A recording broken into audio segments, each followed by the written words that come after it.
Hello everyone, hope you all are doing fine and having a safe time at your homes and also preparing wonderfully for your IELTS exam. So today we are going to see overview of IELTS reading. Okay, we are just going to see what are different kind of questions and what is asked of you to do, what skills you need to show in your reading exam. Before proceeding any further, let me tell you or introduce myself in brief.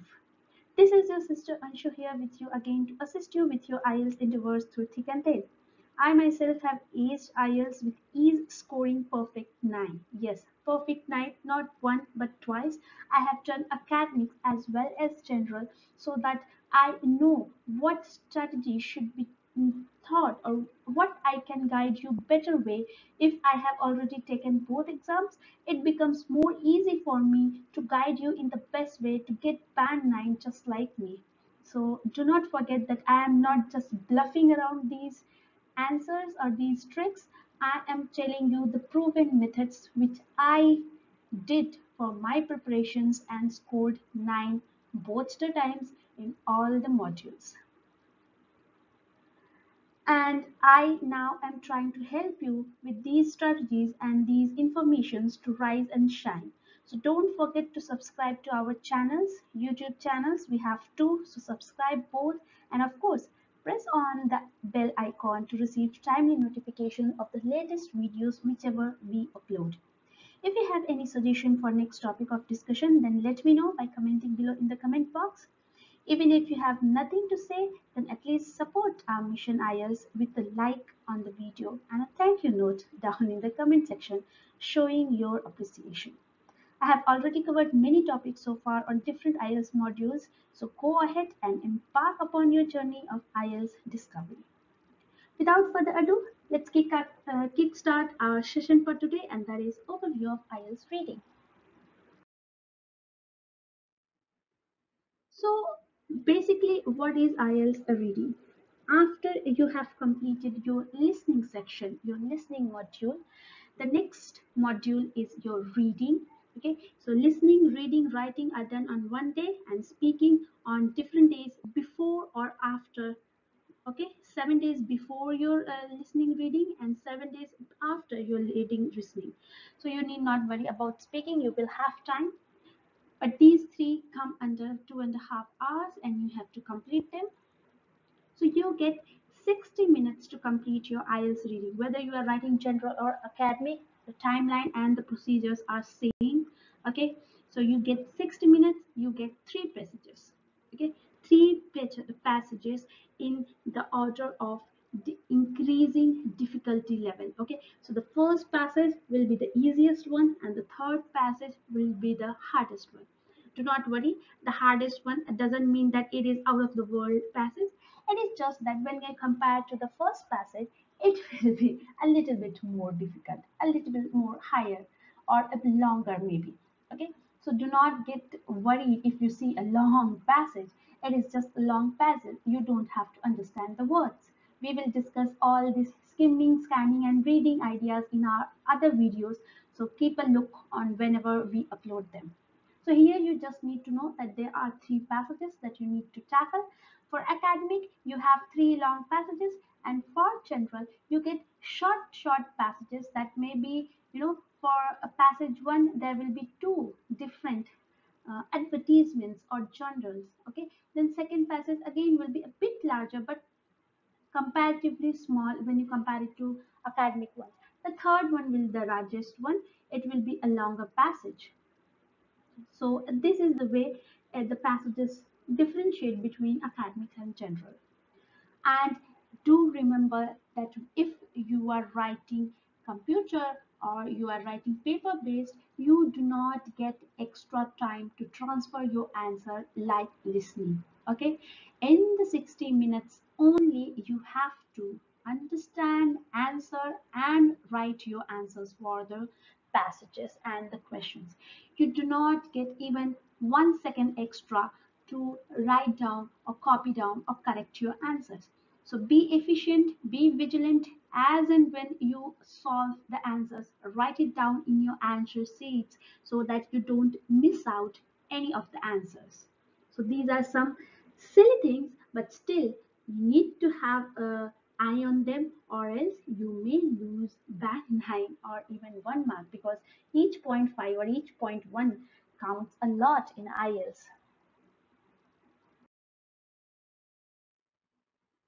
So, what about academic reading? As I said, there is not much difference in the question type, but there is a difference in the way passages are given. Okay, so in academic, it is more of academic, sophisticated, and a bit topic specific vocabularies. They may include journals, magazines, book, or some research papers. Okay, so general interest, that is academic. It they will have 10 to 14 questions, and they will be a bit longer. They will be not too short, a bit longer. Okay, these questions will come in 40 for both general and academic. You will have 40 questions. Okay, and these questions will want you to show your skills of guest reading main ideas, analyzing, skimming, having a logical understanding, and doing summarization of what is said in the paragraphs.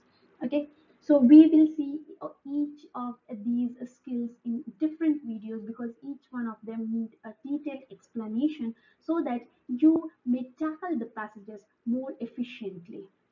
Here, just know that there are three passages, three long passages. Each passage will increase in length and difficulty as you move on. Okay, there will be some specific word or topic related word which you may not know the meaning for. But do not worry, you don't have to know the meaning for each and every word. You just have to understand the context. You just have to summarize what is being told in that paragraph. You don't have to understand. Okay, you just need to understand what it is revolving around and what is a one line summarization of that paragraph. So that is what you need to understand, and that is what you need to work on. So even if you get some philanthropistic words, just forget it, read the other words, get the idea, and move on solving the questions. Okay. As far as general reading is concerned, they have the same question type, but when you compare the passages, general reading is a bit common, bit general, and you can say compared to academic, it is easy. Okay, not easy, but compared to academic reading, these passages are a bit low vocabulary. They are not too hi-fi or sophisticated vocabulary. So these are short passages like advertisements or job applications, and sometimes some books or extract from journals and books and other newspapers. So they are a bit short and day-to-day life vocabulary. So it is not that difficult to comprehend what is said in that paragraphs. However, you need to have clear understanding of the structure. You need to have clear understanding of each word, because even the words which look similar may not have complete same meaning. So you need to be aware of paraphrasing and synonym techniques. So section 1, section 2, section 3. Section 1 will have one or two short text. Okay, they are advertisements or any journal, job application, recruitments, and so on. Section 2 is a bit longer, but it is also two text, but a bit difficult compared to your part 1, that is section 1. Okay, and like pay schemes, work condition, or contract. Section 3 is the longest one. It will be an extract from books, journals, newspapers, or any fictional or non-fictional novels. So these are the type of passages that you get in general reading. So basically, it can come from anywhere, whether you are academic or general. The passages may come from anywhere.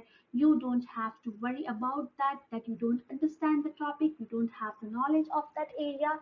It doesn't matter whether you know or not. The only thing that matters is that you have the ability to comprehend and summarize the paragraph, what it is saying, and then answer the questions accordingly. That is what is needed. So do not get into reading books, journals, and research papers. That is not needed. Have the idea of skimming, scanning, summarizing, and understanding what a paragraph is talking about. That's it. Okay. So do not worry if you get something which you know that you have never thought about in life. Actually, I have never read about anything about scientific researches, but I got a passage about I think um, what do they call that? It's crop mutilation, I think. Okay, the crops which are genetically modified food. I had no idea what was going on in that passage, but still I comprehended. I understood what it is actually saying. Genetically modified. Okay, something that has been changed, and I went about searching what matches or what idea I am getting. Is it matching to my questions? And then I just went on scanning, skimming, reading, understanding what the passage, what the paragraph, not the passage, what the paragraph is actually telling. Each paragraph will have some significance for each question. So I was just looking at the question and then coming back, finding the keyword and understanding what the paragraph is talking about. And then I answered and I got bad 9. Okay. So even if you don't understand what is going on in that passage, do not worry. Follow the procedure, follow the strategies, and you will do just fine. Okay. Okay. Moving ahead. So, what are the question types that we get? The first question type that you may get in your general and academy. So, these question types are same for both. So, the question types are same, only the passages difficulty level changes. So, the strategies remain the same. So, the first question type that may come is multiple choice question. Okay. So, what are multiple choice question? In order to do this type, you will have to choose one correct answer out of four answers. That is A, B, C, D. You will have a question number 11, and you will have four options A, B, C, D. You have to choose the best one, either A, either B, either C, or either D. Okay, so be clear, choose one. Read the question prompt very carefully. In your reading task, reading the question prompt is very essential, not only in reading, of course, in listening also. So, in reading MCQs, especially, you need to be clear what the question is asking because there are three types of multiple choice question. The first one is this, that you will have a one question statement and four options. You need to select one. The other one is that you have to select two out of five options. Okay, so there will be one question asking you choose two answers for such and such thing, and there will be five options A, B, C, D, E. Okay, so you need to understand the question whether it is asking choose one, whether it is asking choose two, and another is whether it is asking choose three answers for citizens. Okay, so you have three type of multiple choice questions. Choose one best answer option, choose two best options, or choose three best options out of seven. Okay, so they are in odd numbers. I think IELTS loves odd numbers. So you have to choose one out of four, two out of five, or three out of seven. Okay? Then write your answer in the answer sheet directly. Do not wait or do not think that I will write it later and write it in the question paper and then forget to copy it down in the answer sheet. So write then and there in the answer sheet. So these are three types of MCQs that you will get. The questions can be given in two formats. Okay, the questions can be in two formats. One is completing a sentence. It is a form of completion type. So you will be given one part of the clause, that is one part of the statement, and what you have to do is find out the other part that fit in based on that answer. Okay, so if you get a question that is asking something like neurochemicals is a kind of study which seeks something dash dash dash. So that neuroscience is a science that needs. So it is a part of a clause. It is not a complete sentence. You need the other part of the sentence to complete it. So you have to choose the best clause that will fit there. So this is one format. Okay, you need the half sentence will be given and the other half will be in the choices, that is A, B, C, D.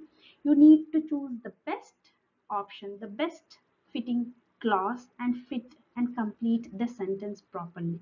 So this is one type of format.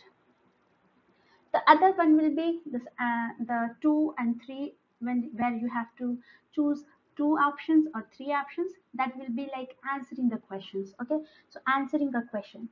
The question may be, which two problems are mentioned which affect farmers? Okay, so if the question is which two factors affect farming, so it is clearly mentioned in the question that you need to find out two problems or two factors that affect farming. So you need to choose two answers from the given five options. Or the other question can be, write three factors that affect farming. So then you will be given seven options and you need to choose three. Okay, so these are different kind of questions. One is complete sentence, sentence completion. The other one is answering or choosing the best two or three answers. So you need to be clear of what the question prompt is asking and then answering the question. Do not worry about the strategies and all for these question types, because each question type will be covered in our next coming videos in detail with examples and how we tackle to get 9 in these areas. So keep watching. Okay. The next question type is a very hard one for many of the aspirants. Even in the beginning, when I started doing IELTS training, IELTS preparation, I found it very difficult.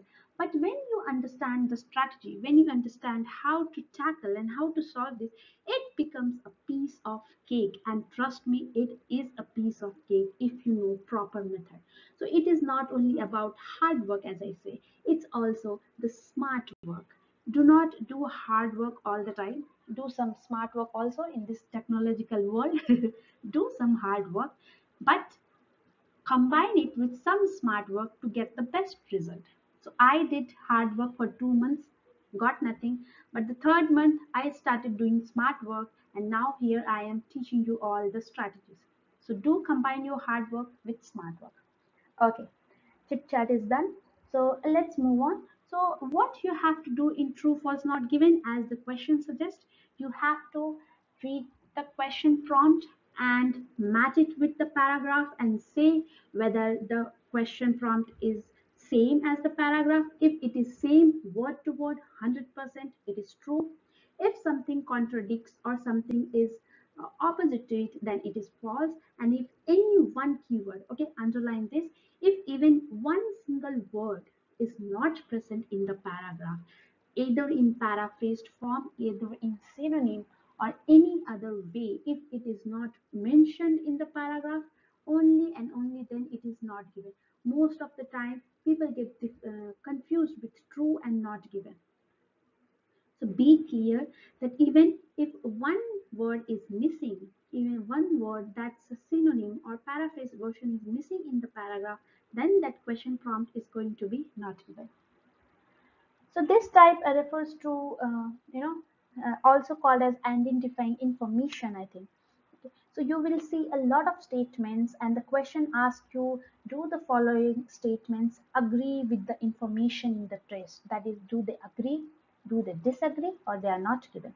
You have to identify whether the statement and the information in the text are same, different, and does not exist. Then choose whatever is the best one. Many aspirants confuse in this question type, as I said. Sometimes they fail to distinguish between the true not given or the false not given. Okay, whereas false means that information from the text is a reverse to the statement. Okay, reverse, opposite, contradict. Okay, false means it contradicts, it is totally opposing it. So if you are said that Tom is laughing and the paragraph says uh, Tom was crying. It is totally different thing. Laughing and crying is different. Even if I say Tom was sobbing, it means a type of crying. So it is, of course, different. So you need to see, you need to look out for the synonyms and paraphrased version also. In each and every manner, if it contradicts the question prompt, the statement, the question statement, then it is false.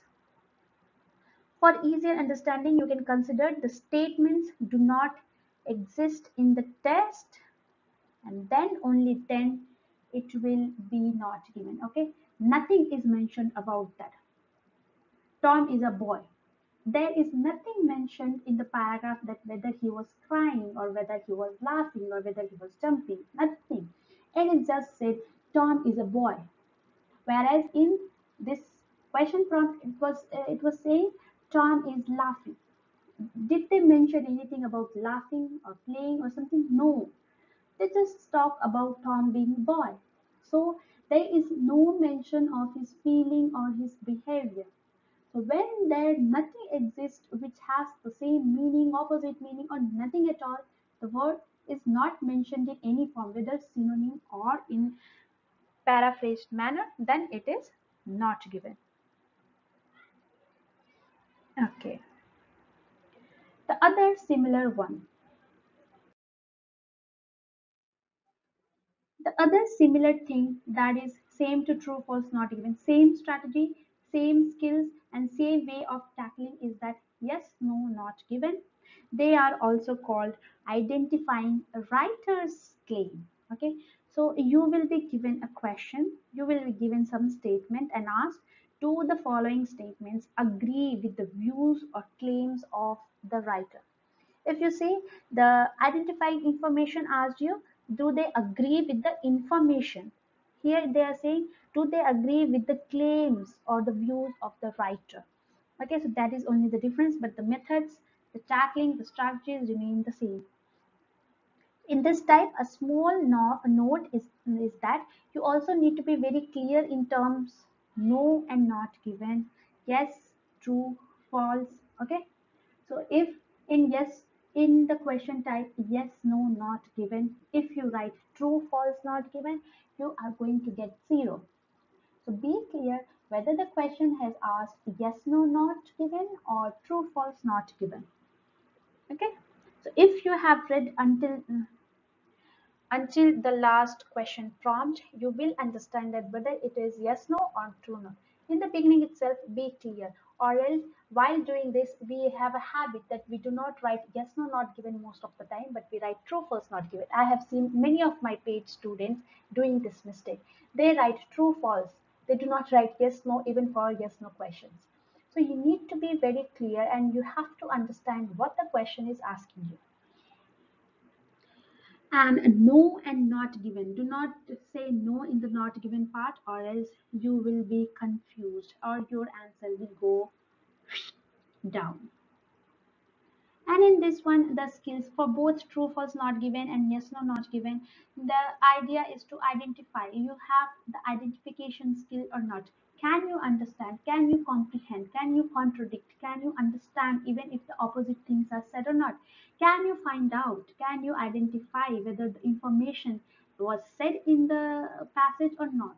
So these are identification ability that are tested in this type of questions.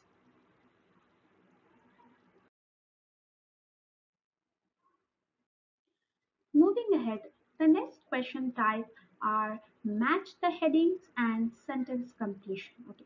Match the heading. After true, false, not given, most of the students get goosebumps when they are solving match heading. I don't know why. It is very simple. As I said already, if you know the proper strategy, it is very easy. So in match headings, what you have to do is you will be given list of headings. You will be given paragraphs. Of course, the passage will have paragraphs and you will have list of headings. You would just need to write down which heading is best suitable for which paragraph. Remember that the number of headings will be always more. It will be more than the paragraph. Okay, if you have 6 paragraphs, it is obvious that your match headings will be 8, 9. Okay, 8 or 9. You will have 3 to 4 extra paragraphs. And you need to be clear that whatever question has asked, you have to write that. Few places the question will ask you to write Roman letters, that is 1, 2, 3, 4, in the answer sheet of paragraph A, B, C, D. Okay, if you write the heading itself near the answer sheet of paragraph A, then your answer will go wrong.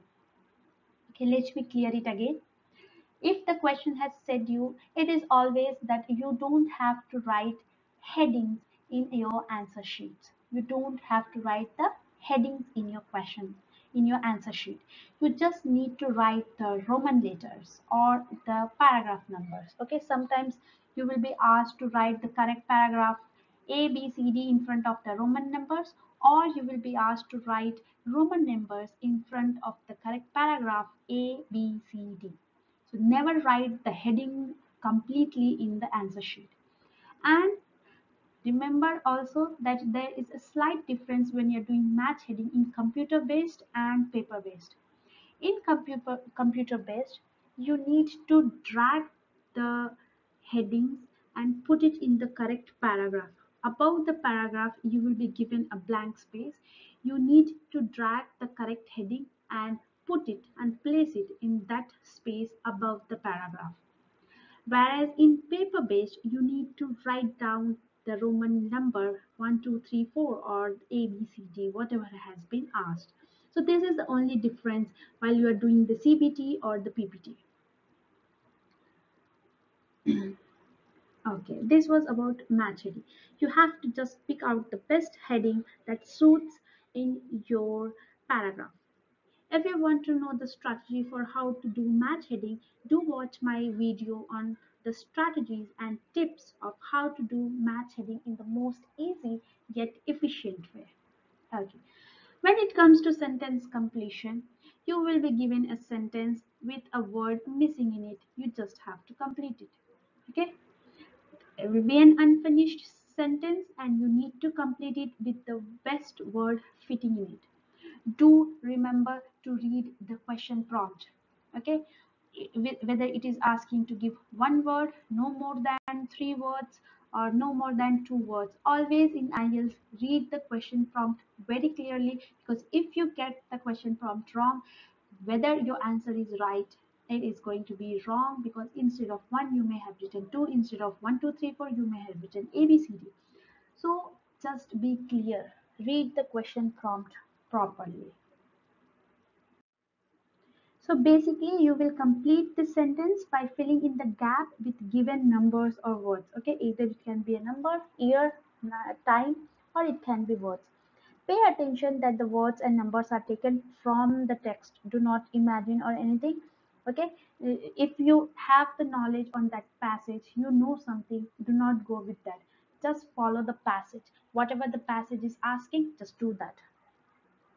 The questions are in the same order, so even if it is match heading, true, false, not given, sentence completion, all are in the same order as the information. Okay, they come in order only. 98%.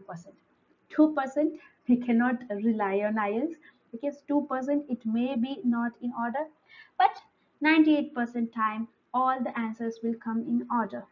So the go in order. Do the first one first, and then the next, and then the next. If you are stuck, no worries, just move ahead. You can do that later on.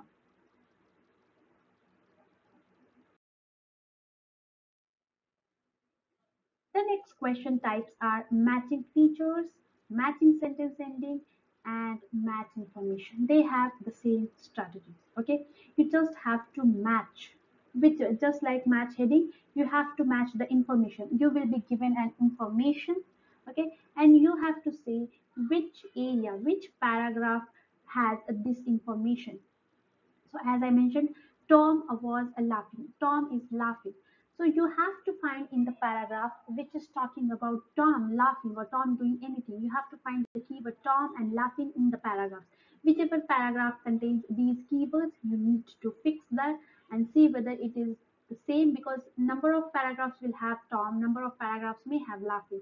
But together the sentence meaning, which paragraph has the same meaning, paraphrased or synonyms, stick to that paragraph, match it, and finish it. Matching sentence ending is just like sentence completion most of the time. Okay, so you will be given the first, you will given half sentence, and you need to complete it with the best choice of words from the paragraphs. Matching features, they need you to get the best, okay, best information or the corresponding information.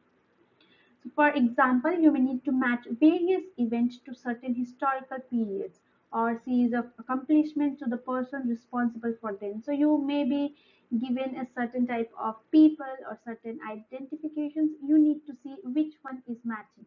Which person did that invention and which place is the description given to. So you just need to match the features, match which one is best describing that thing. So all these things will need you to match. I pick out the best information, pick out the correct paragraph describing these things.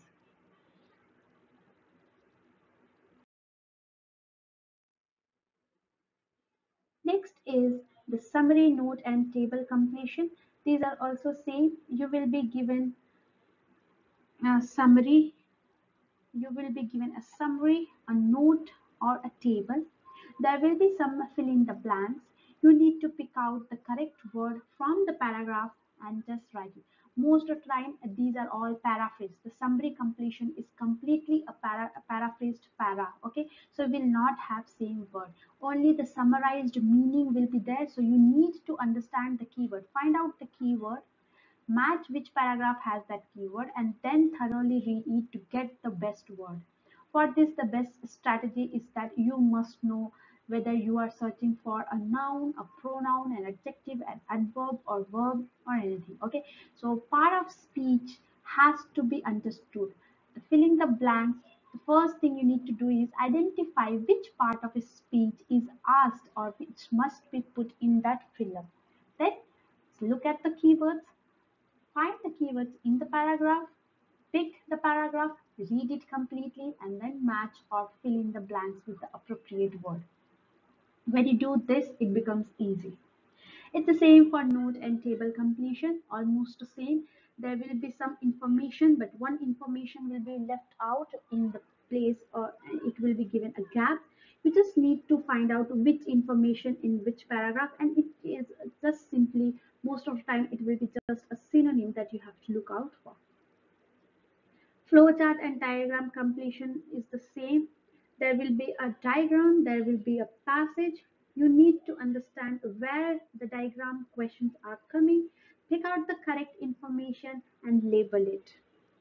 Flowchart will be given in order. Again, this is a paraphrased version. Okay, all the flowchart will be a paraphrased version of the question paragraphs.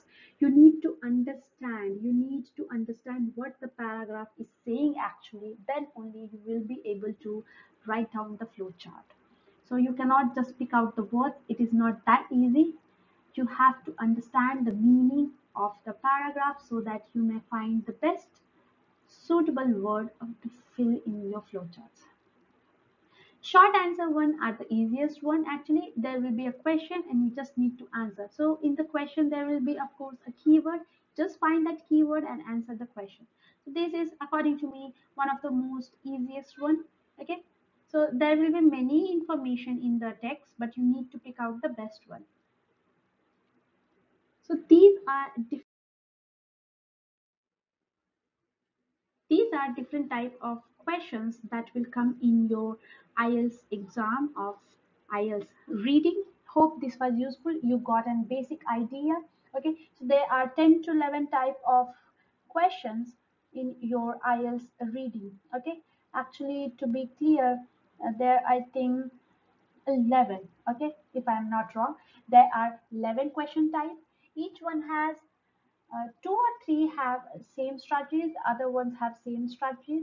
These strategies will be explained in detail in my other videos. Now you just get the idea that after listening you have to do your reading, that is 60 minutes. You will have three passages, different type of questions. You need to have skills of scamming skimming sorry skimming and scanning, and also one winner strip that I would like to give you is that do not read the passages first. Never. If you want band 9 or 8 plus in your reading, always read the question prompt and the questions first, underline the keywords, and then go about reading the passages if you want to complete your reading within 60 minutes. This is proven by me who scored band 9 2 times in reading. Okay, so both of the time I have marked the keywords, read the question, and then went on searching the keyword in one paragraph and then stick to that paragraph, get all the answer, and then move ahead. In this way, you are not going to read 7 paragraphs again and again, but you are going to read one paragraph completely. So this saves time and you will be able to complete your task within 60 minutes and you will get some time to check your answers. So if you did not understand anything, just move back, replay the video, watch it and understand. The next videos, what you want me to discuss or what you are feeling difficulty in, please do comment in the link box or in the comment box so that I can explain that to you in a better way and explain to you how you can tackle that area. Till then, do subscribe, click our bell icon and keep learning, keep thriving. Bye, all the best.